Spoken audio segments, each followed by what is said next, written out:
We're always told that success is super complicated, that you have to juggle a million things at once, keep everything perfectly balanced. But what if all of that is just wrong? Today, we're diving deep into The One Thing by Gary Keller and Jay Papasan. It's a book with a pretty radical idea. The path to incredible results isn't about doing more, it's about focusing on way, way less. This old Russian proverb just nails it, doesn't it? It's the whole idea of the book in one sentence.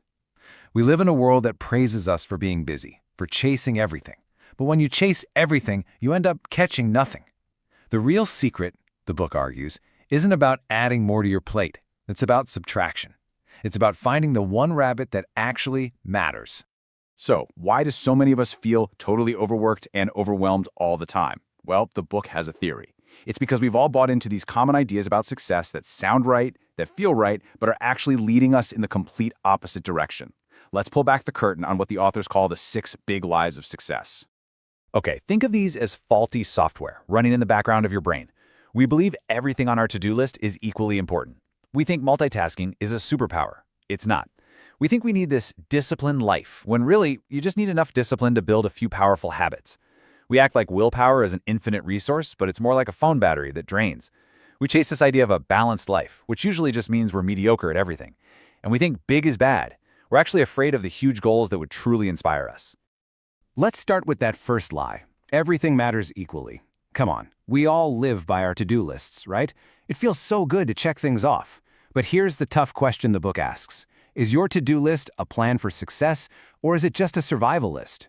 Often, it's just a brain dump of all the things you could do, not a strategic plan for what you absolutely should do. See, a to-do list is usually long, it's chaotic, and it pulls you in a dozen different directions. A success list, on the other hand, is short and focused. It's built on that classic 80-20 principle, the idea that 20% of your effort gets you 80% of your results. The most successful people don't do more stuff. They're just obsessed with finding and doing the right stuff. And then there's lie number 2. Multitasking. We wear it like a badge of honor. But let's be real. The science is clear. It's a myth. Your brain can't actually focus on 2 things at once. What you're really doing is switching back and forth, really fast. And every single switch costs you time and mental energy. The book puts it bluntly. Multitasking is just a fantastic way to get less done and to do a worse job at it.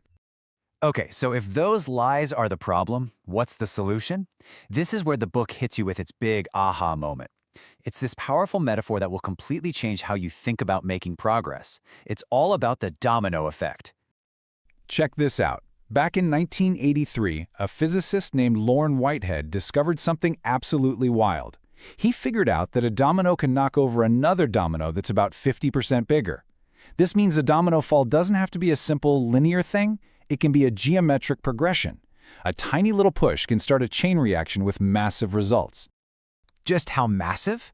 Get ready for this. If you started with a regular domino and kept going with this 50% rule, the 18th domino would be as tall as the Leaning Tower of Pisa. The 31st would tower over Mount Everest. And the 57th domino? That one could practically build a bridge from the Earth to the Moon. That is the insane, mind-blowing power of getting one thing done, then the next. And this is the whole point. Success isn't about doing a million things at once. It's sequential. It's about finding the first domino, your single most important task, and pouring all your energy into knocking it over. Once you do that, you build momentum, and you unleash that incredible geometric potential in your own life. Okay, that sounds amazing, but let's be honest. Life doesn't just line up the dominoes for us, right? So how do we find that all-important lead domino? Well, the book gives us a super simple but incredibly powerful tool to cut through all the noise. It's called the focusing question. Let's break this down, because every part matters. What's the one thing I can do? That forces you to focus on a single action, such that by doing it, that sets a condition. It has to lead to something. And here's the magic part. Everything else will be easier or unnecessary. That's the leverage test. It forces you to find the action that will have the biggest ripple effect, the one that makes other things either simpler or just not needed anymore. So this focusing question becomes the engine that drives everything. It's the bridge that connects your big lifelong purpose to your immediate priority. And that priority, in turn, dictates your daily productivity. It's how you link your ultimate why to your what to do right now. And here's how you put it into practice. You start big with your someday goal, your ultimate vision. Then you ask the focusing question and work backwards. Based on my someday goal, what's the one thing I need to do in the next 5 years? Okay, now based on that 5-year goal, what's my one thing for this year? You keep drilling down, monthly, weekly, until you have the answer for right now. That is your first domino. That's the thing you need to do next. All right, so you've called out the lies, you've found your lead domino, you know your one thing for right now. The hard part's over, right?